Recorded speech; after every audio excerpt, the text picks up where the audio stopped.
गुड़गुड़ी नाम का एक गांव था। गांव में मगन नाम का एक चोर रहता था। मगन अव्वल दर्जे का बेवकूफ था। वो ढेर सारे हथियार लेकर रात को चोरी करने के लिए निकलता, लेकिन सुबह खाली हाथ वापस आता, क्योंकि मगन बेवकूफ था। घर के मालिक उसे बेवकूफ बनाकर घर भेज देते थे। पूर्णिमा की रात थी। रात के 12 बजे थे। मगन हाथ में हथियार लेकर चोरी करने निकला।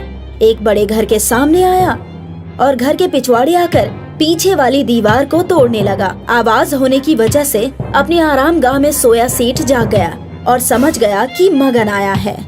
लगता है मगन बेवकूफ चोरी करने आया है। इससे पहले कि ये घर की दीवार तोड़ दे, मुझे उसे रोकना होगा। सेठ घर के पिछवाड़े आया और उसने देखा कि मगन दीवार तोड़ रहा है। क्या रे मगन, क्या कर रहा है? चोरी करनी है, दीवार तोड़कर घर में घुसना है। अरे बेवकूफ, पूर्णिमा की रात कोई चोरी करने निकलता है क्या? खामोश रहो, मैं अलग तरह का चोर हूँ। मैं कुछ भी कर सकता हूँ।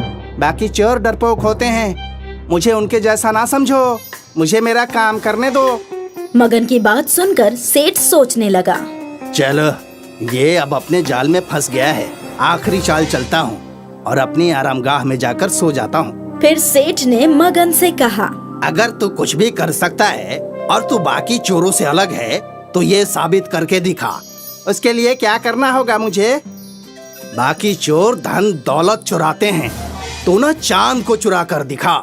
सेठ की बात सुनकर मगन ने चांद की तरफ देखा और फिर सेठ से बोला, ठीक है, मंजूर है। कल सुबह चांद मेरे हाथ में होगा। इतना कहकर मगन वहाँ से चला गया और सेठ खुश होकर अपने घर में जाकर सो गया। मगन चांद की तरफ देखकर सोचता हुआ जा रहा था कि चांद को चुराऊं कैसे।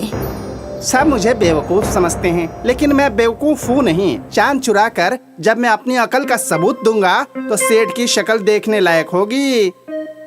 तभी मगन को पेड़ की डाली पर एक चमगादड़ उल्टा लटका हुआ दिखा।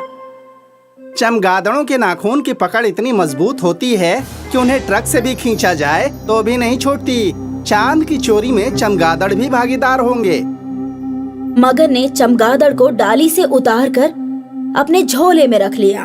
फिर मगन गांव आया और रास्ते में खड़े एक ट्रक को चुराकर ट्रक को एक मैदान में लाकर खड़ा कर दिया। फिर उसने थैले से चमगादड़ निकाला और एक लंबी रस्सी भी निकाली। रस्सी का एक सिरा उसने चमगादड़ के गले में बांध दिया और दूसरा सिरा ट्रक के पीछे बांध दिया और चमगादड़ को चांद की तरफ उड़ा दिया। देखते देखते चमगादड़ आसमान को चीरते हुए ऊपर उड़ा, तो उसके साथ साथ रस्सी भी उड़ने लगी। चमगादड़ उड़ता रहा और उड़ते उड़ते चांद को जाकर उल्टा लटक गया। फिर क्या था, खुश होकर मगन ट्रक में बैठ गया और ट्रक को चलाने लगा। ट्रक की ताकत से रस्सी से बंधे चमगादड़ को खींचने लगा, तो चमगादड़ के साथ साथ चांद भी हिलने लगा और देखते देखते चांद जमीन पर आकर गिर गया। मगन झट से ट्रक से उतरा और उसने चांद को उठा लिया। चांद को देखकर मगन बहुत खुश था।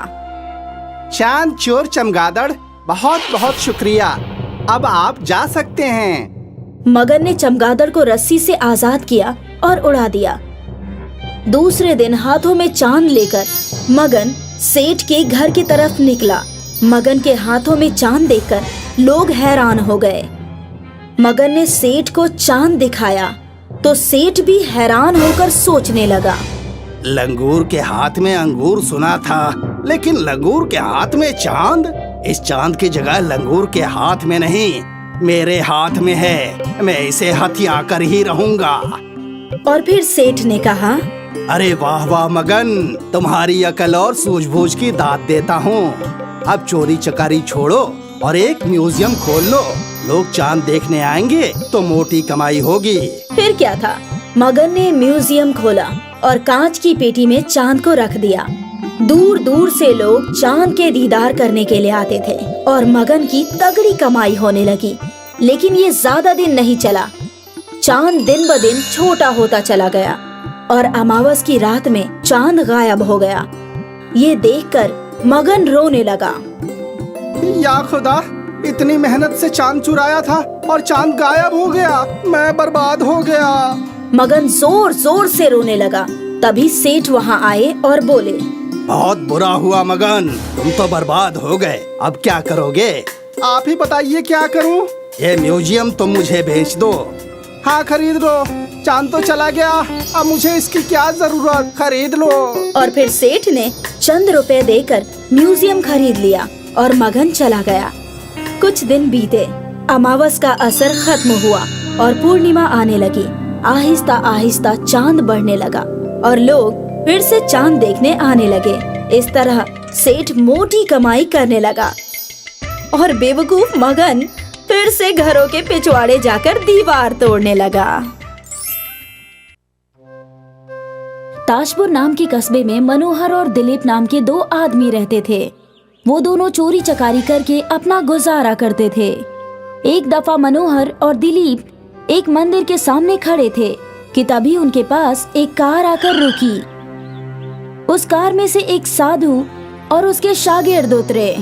साधु को देखते ही लोग उस पर फूल बरसाने लगे और उसके पैरों पर ऐसे गिरने लगे जैसे कि भगवान खुद जमीन पर उतर आए हो। साधुओं की ये शानदार खैर मकदम और शान और शौकत देखकर मनोहर और दिलीप बेहद मुतासिर हुए और फिर आपस में मशवरा करने लगे। अबे मनोहर, देख तो साधु जिंदगी के कैसे मजे ले रहे हैं। इनकी शान और शौकत देखकर तो दिल कर रहा है कि क्यों ना हम भी साधु बन जाएं। तू बजा फरमा रहा है यार। साधु बनकर हम कहीं से मोटा हाथ मार सकते हैं, लेकिन वो कैसे? वो ऐसे कि साधु का हुलिया बनाकर हम लोगों को आसानी से लूट सकते हैं। हाँ, ये तो तूने बिल्कुल बजा फरमाया। इस तरह दिलीप और मनोहर लोगों से आसानी से पैसा लूटने के फिराक में साधु का हुलिया तैयार करते हैं। मनोहर उस्ताद और दिलीप उसका शागिर्द बन जाता है। दोनों एक कस्बे के बाहर पीपल के पेड़ के नीचे आकर बैठ जाते हैं। देख शागिर्द, हम बाबा बनकर इस कस्बे में तो आ गए हैं, लेकिन लोगों पर अपना असर डालने के लिए कुछ मेहनत तो करनी पड़ेगी। वो क्या उस्ताद जी? इस गांव के सभी लोगों का हिसाब निकालना पड़ेगा। सबकी सूरत हाल, खुशी गम और उसका पूरा ब्यौरा इकट्ठा करना पड़ेगा समझ गया, ताकि हमारा रोजगार बखूबी चल सके। मैं इस काम का आगाज आज ही कर देता हूँ। तुम बस खुद को पहुँचा हुआ महात्मा साबित करने में लग जाओ। उसके बाद उस्ताद शागिर्द अपनी चालाकी से गांव के हर घर, हर शख्स की पूरी जानकारी इकट्ठा कर लेते हैं और फिर दोनों मिलकर गांव के सीधे साधे लोगों को ठगना शुरू कर देते हैं। एक रोज पीपल के नीचे दो गांव वाले आए और उस्ताद और शागिर्द से अपने मुस्तकबिल के बारे में पूछने आते हैं। उस्ताद जी ध्यान लगाइए और दिनेश के मुतालिक कुछ बताइए। शादी के 12 बरस हो गए हैं, लेकिन कोई औलाद नहीं हुई। औलाद के लिए परेशान हो। बिल्कुल सही कहा उस्ताद जी, आप तो पहुँचे हुए सन्यासी निकले। हमारे उस्ताद जी बंद आंखों से दिल की बात जान लेते हैं भाईजान। क्या गुरुजी कुछ भी बता सकते हैं? अरे नहीं नहीं, अब तो गुरुजी के ध्यान का वक्त हो गया है। अब आप लोग जाइए, कुछ पूछना है तो कल आइएगा। ये कहकर उस्ताद फिर से ध्यान करने लगता है और फिर दूसरे दिन उस्ताद जी बच्चे की परेशानी तो बता दी, अब इस परेशानी का हल भी बता दीजिए। जी उस्ताद जी, आप तो पहुँचे हुए सन्यासी हैं, कोई ऐसी तरकीब बताइए जिससे मुझे भी औलाद का सुख मिल जाए। दिनेश के ये पूछने पर उस्ताद जी कहते हैं, महादोष है, तुम्हारी राशि में महादोष चल रहा है बच्चा। जब तक वो दोष दूर नहीं होगा तब तक तुम बाप नहीं बन सकते हो। उस्ताद जी इस दोष को दूर करने के लिए क्या करना होगा? सूरज देवता को खुश करना होगा बच्चा। पूरे 20,000 का खर्चा आएगा। उस्ताद जी लेकिन सूरज देवता खुश तो हो जाएंगे ना? अगर तुम पैसे ले आए तो उनको खुश करना मेरे बाएं हाथ का खेल है। उस्ताद जी जिंदाबाद, उस्ताद जी जिंदाबाद, उस्ताद जी जिंदाबाद। इस तरह दिनेश के साथ साथ सारे गांव वाले उस्ताद जी के नारे लगाते हुए अपने घर चले जाते हैं और उनके जाते ही वाह उस्ताद जी, कारोबार तो चल निकला। अब तो ऐश ही ऐश है हमारे। तू देखता जा शागिर्द, इन गैर तालीम याफ्ता लोगों को सूरज देवता के नाम पर ऐसे दीवाना बनाऊंगा कि ये सब अपनी सारी कमाई लाकर मेरे पैरों पर रख देंगे। कुछ रोज में सारे गांव वाले उस्ताद जी को खालिस महात्मा मानकर उनकी हर बात पर यकीन करने लगते हैं और उस्ताद जी का नाम दूर दूर के कस्बों तक फैल जाता है। उनके पास इतनी दौलत आने लगती है कि वो अपने रहने के लिए एक शानदार आश्रम बनवा लेते हैं। उस्ताद जी, कोई ऐसी तरकीब बताइए जिससे घर की आमदनी दोगुनी हो जाए। क्या कोई ऐसी तरकीब है? सरपंच जी, मैं चाहूँ तो आपके घर में रखी दौलत को एक रात में दोगुनी कर सकता हूँ। क्या ये मुमकिन है? लेकिन इसके लिए क्या नजराना देना होगा? हमें नजराना का कोई लालच नहीं है सरपंच जी, हम तो साधु हैं, साधु। शागिर्द बिल्कुल ठीक कह रहा है। तो फिर क्या करना होगा? कुछ खास नहीं, सूरज देवता को खुश करने के लिए सूर्य संक्रांति का उपवास रखना होगा और सूरज को पानी देकर अतिया करना होगा। अपनी इच्छा के मुताबिक अतिया कीजिए, आपका काम हो जाएगा। धीरे धीरे दौलत को दोगुना करने वाली बात सारे कस्बे में फैल जाती है और सब एक दूसरे से छिपकर उस्ताद जी के पास आने लगते हैं। उस्ताद जी जिंदाबाद। उस्ताद जी, आपकी दुआ से औलाद तो मुझे मिल ही जाएगी। क्या मैं अपनी दौलत भी दोगुनी कर लूं? हाँ हाँ, क्यों नहीं, ये तो बड़ी अच्छी बात। जब सरपंच अपनी दौलत दोगुनी कर रहा है तो तुम भी कर लो। तो ये 10,000 रुपयों को दोगुना करने के लिए आप इसे रख लीजिए। फिर तो उस्ताद जी और शागिर्द के पास काम करने वालों की कतार लग जाती है और बहुत सारी दौलत जमा हो जाती है। उधर गांव वाले सूर्य संक्रांति का उपवास रखकर अपनी दौलत को दोगुनी करने के लिए सूरज को जल चढ़ाने का इंतजार करने लगते हैं। लेकिन आसमान में बादल घिर जाता है और सूरज कहीं नजर ही नहीं आता। ये देख गांव वाले घबरा जाते हैं और उस्ताद के आश्रम की तरफ भागने लगते हैं। उस्ताद जी, सूरज तो निकला ही नहीं, अब क्या होगा? गुरुजी, आप तो करिश्माई हैं, जल्दी से कोई तरकीब निकालिए। उनकी बात सुनकर उस्ताद जी को ठगी का एक नई तरकीब सूझ जाती है। ये तो आफत हो गई। सूरज देवता को एक खतरनाक शैतान ने चुरा लिया है और वो उसकी कैद में है। उन्हें शैतान की कैद से आजादी दिलानी होगी। सूरज को शैतान की कैद से आजादी दिलाने के लिए क्या करना होगा उस्ताद जी? अगर सूरज कैद से आजाद न हुए तो क्या होगा उस्ताद जी? आप सब तबाह हो जाएंगे। आपके घरों में रखी सारी दौलत राख हो जाएगी। हर गांव में हमेशा के लिए अंधेरा छा जाएगा। उस्ताद जी की ये बातें सुनकर गांव वाले हैरानी से एक दूसरे की शक्ल देखने लग जाते हैं और तभी उस्ताद जी, सूरज को शैतान से आजाद कराने की तरकीब तो बताइए। मुमकिन है कि ये गांव वाले उस तरकीब को करने के लिए तैयार हो जाएं। हाँ हाँ उस्ताद जी, कुछ भी करना पड़े, हमारे दौलत को राख होने से बचाना ही होगा और साथ ही सूरज को वापस भी लाना होगा। सरपंच की बात सुनकर उस्ताद जी खुश हो जाते हैं और फिर इसका केवल यही हल है सरपंच, कि आप सब गांव वाले आज शब के लिए अपना सारा सोना चांदी रुपया पैसा मेरे झोपड़ी में लाकर रख दें। यहाँ रहेगा तो वो राख होने से बच जाएगा। और फिर सूरज का क्या होगा? आज शब मैं आपके दौलत की हिफाजत करूंगा और कल सूरज को शैतान की कैद से आजादी दिलाने के लिए पूजा पाठ करूंगा। इस तरह आपके दोनों काम मुकम्मल हो जाएंगे। गांव वालों को उस्ताद जी का पूरा यकीन था और वो उन पर पूरा भरोसा करते थे, इसलिए आंखें बंद करके अपने घरों का सारा सोना चांदी रुपया पैसा उनके आश्रम में रखकर अपने घर चले जाते हैं। और फिर उनके रुखसत होने के बाद उस्ताद जी, अब तो हम माला माल हो गए हैं, बोलो अब क्या करना है? अबे सबसे कब्ल तो ये उस्ताद शागिर्द वाला दिखावा छोड़ और अपनी हकीकत पर आ। दिलीप कहीं के, जल्दी आ। ठीक है मनोहर, अब बता क्या करें? करना क्या है, सारी दौलत बोरियों में भर लो और शब के अंधेरे में शहर की जानिब निकल लो। इतनी दौलत है कि जिंदगी भर खर्च नहीं कर पाएंगे।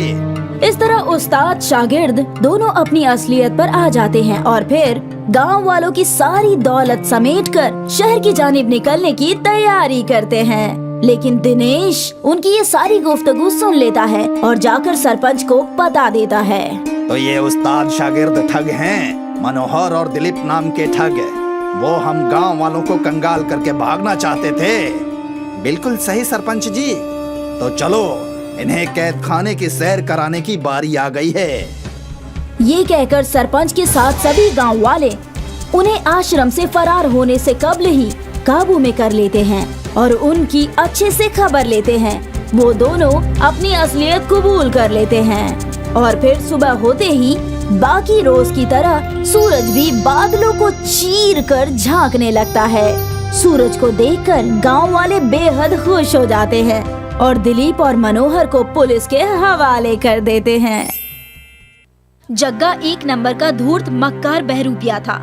अभी अभी वो हेरा फेरी के जुर्म में 2 साल की सजा काट कर आया था। वहीं उसकी दोस्ती नागा से हुई थी। उन दोनों ने जेल में ही प्लान बनाया था कि साधु बनकर भोले लोगों को अच्छे से लूटा जा सकता है। नागा जेल से 3 साल बाद छूटकर एक दिन जब गांव पहुंचा तो साधु के भेष में बड़ी हुई दाढ़ी देखकर, अरे नागा, तुम कहाँ गायब हो गए थे और साधु कैसे बन गए?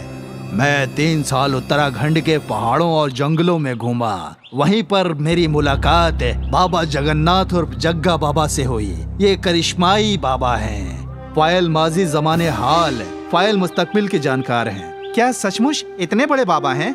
और नहीं तो क्या। आदाब बाबा, मेरे मुस्तकबिल के मुताल्लिक कुछ बताइए। बाबा दिन में सिर्फ 1 मर्तबा ही बोलते हैं। अगर कुछ जानना चाहते हो तो कागज की पर्ची पर अपना नाम लिख कर दे दो। जग्गा बाबा आपको कल बताएंगे। रात में नागा किशन के बारे में सब कुछ बता देता है। ये भी बताता है कि निकाह के 10 साल बाद भी उसकी कोई औलाद नहीं हुई है। अगले रोज 10-12 अफराद नागा के घर जग्गा बाबा से मिलने आते हैं। बोलो जग्गा बाबा की जय, जग्गा बाबा की जय, जग्गा बाबा की जय। किशन, इधर आओ। 12 साल की उम्र में तुम्हारे वालिद का इंतकाल हो गया। 20 वर्ष की उम्र में तुम्हारा निकाह बगल के गांव के वैद्य सुशील पंडित की बेटी लक्ष्मी से हुई। 23 साल के जब हुए तुम्हारी वालदा का इंतकाल हुआ। 27 साल की उम्र में तुम्हारे यहाँ बहुत डाका पड़ा और उसी साल तुम मौत के मुंह से वापस आए। 2 रोज बाद तुम्हारी 40वीं सालगिरह है। अभी तक कोई औलाद नहीं है। तुम्हारी और तुम्हारी बीवी की एक ही ख्वाहिश है कि तुम्हारा अपना बच्चा हो। किशन जग्गा बाबा के पैर पकड़कर बोला, जग्गा बाबा की जय। भीड़ में जय जयकार होने लगी। बाबा, आप तो सब कुछ जानते हैं, हमारा भला कीजिए बाबा, कोई उपाय बताइए। उठो बच्चा, हर्ष पर हर शख्स के लिए कोई न कोई सितारा है, वही उसका नसीब तय करता है। तुम्हारा सितारा थोड़ा कमजोर हो गया है, उसे अच्छी खुराक की जरूरत है। मैं अपने करिश्माई ताकत से दुरुस्त कर सकता हूँ, लेकिन इसमें 10,000 का खर्चा आएगा। बाबा, आप पहुँचे फकीर हैं, मेरी कश्ती पार लगाइए, मैं कल ही पैसों का इंतजाम कर लूँगा बाबा। जा बच्चा, तेरा भला होगा। जग्गा बाबा की जय, जग्गा बाबा की जय। चलिए जनाब, अब बाबा के आराम करने का वक्त हो गया है। जिसको अपनी जिंदगी में खुशहाली चाहिए वो अपनी पर्ची पर नाम लिखकर जमा करवा दे।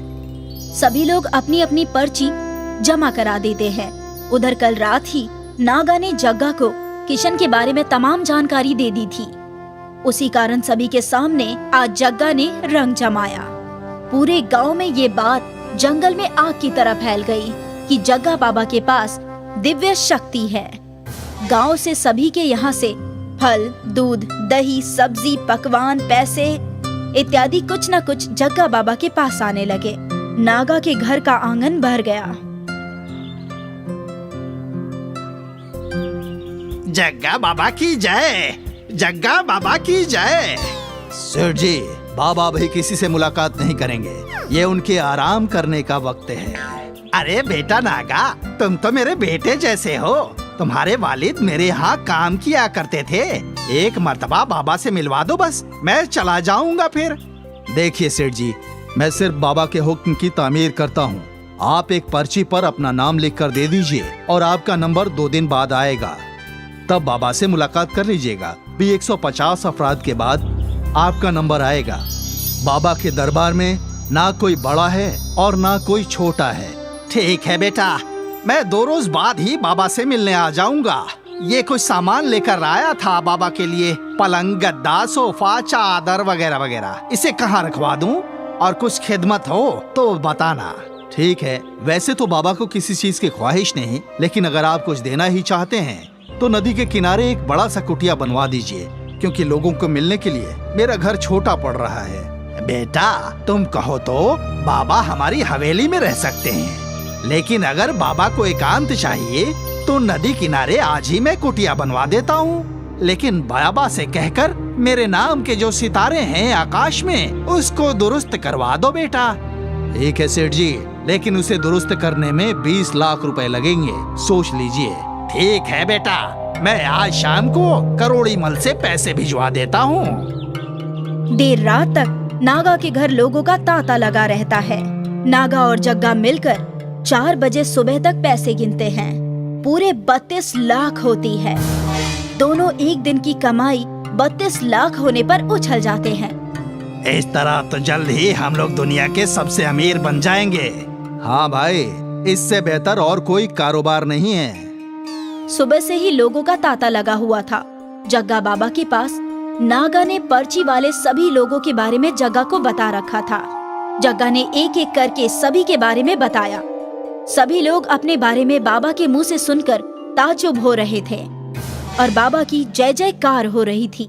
सभी को उनके नाम के सितारे होने के बारे में बताया जा रहा था और उसे ठीक करने के लिए मोटी रकम वसूली जा रही थी। आदाब बाबा, मैं मुखिया रामधन हूँ। आप हमारे गांव में तशरीफ लाए, ये हम सब के लिए फख्र की बात है। सेठ नागरमल ने आपके लिए कुटिया बनवाई है। मेहरबानी करके चलिए और आप वहीं रहिए। जरूर मुखिया जी, आपके सितारे बता रहे हैं कि आप जल्दी ही सूबे के वजीरे आला बनने वाले हैं। लेकिन पड़ोस के गांव के मुखिया का सितारा तुम्हारे सितारे को बुलंदी पर नहीं जाने दे रहा। बाबा की जय हो। कोई तरकीब बताइए बाबा, बाबा की जय हो। बच्चा, तुम्हारा सिर जनाना कुल का है। उसे सोना, चांदी, हीरे आदि के गहनों से बहुत मोहब्बत है। अगर तुम 1 किलो सोना चढ़ा सकते हो तो तुम्हारा सितारा उसके सितारे को पीछे छोड़कर आगे बढ़ जाएगा और तुम वजीरे आला बन जाओगे। नदी किनारे भव्य कुटिया में नागा और जग्गा रहने लगते हैं। रोज सैकड़ों की भीड़ जमा होती है। दान दक्षिणा से कुटिया भी भरने लगती है। तभी मौसम में तब्दीली आती है और 3 दिन से सितारे बादल के कारण दिखाई नहीं देते। लोग घबरा जाते हैं। सभी लोग दौड़े दौड़े जग्गा बाबा की झोपड़ी में पहुंचते हैं। इधर नागा और जग्गा को भी लगता है कि सितारों को ठीक करके लोगों के दुख दूर करने का जो ड्रामा किया है वो जल्द ही लोगों को पता चल जाएगा। इसलिए कुछ बड़ा हाथ मारकर भागने की फिराक में थे। आखिरकार मौसम ने उनकी सुन ली। गांव वालों, आपको 3 दिन से सितारे नहीं दिख रहे हैं। हाँ बाबा, हमें बचाइए। आप सभी के सितारे चोरी हो गए हैं। एक बहुत बड़ा चोर आपके सितारे चोरी करके भाग गया है। मैंने उससे बात की है। उसने कहा कि गांव वाले अगर अपने अपने सितारे चाहते हैं तो उन्हें अपने घर के सारे गहने और जेवरात देने होंगे। अगर ऐसा है तो मैं अभी सारे जेवर लाकर आपको देता हूँ। सभी अपने घर के सारे जेवर लेकर कुटिया में रख देते हैं। उधर करोड़ी मल का दोस्त शहर से फोन करके बताता है कि मौसम की खराबी की वजह से बादल छाए हुए हैं और कल से आसमान साफ हो जाएगा। ये बात करोड़ी मल अपने वालिद को बताता है। नागरमल मुखिया को ये बात बताता है। सभी लोग झोपड़ी पर पहुंचते हैं। वहां जाकर देखते हैं कि जग्गा और नागा दोनों हीरे जवाहरात और पैसे लेकर एक कश्ती में लाद कर नदी के रास्ते से भागने की फिराक में हैं। और तभी बादल भी हट जाते हैं और आसमान में सितारे चमचमाने लगते हैं। पकड़ लो इन मक्कारों को। कोतवाल जी, इन्हें गिरफ्तार कर लीजिए। बुरे कर्मों का फल एक ना एक दिन बुरा ही होता है। पैसा अच्छे कर्मों से मेहनत करके ही कमाया जाता है। जल्द और बुराई करके बनाए गए पैसे कभी नहीं टिकते। जैसे नागा और जग्गा जेल में सड़ रहे हैं।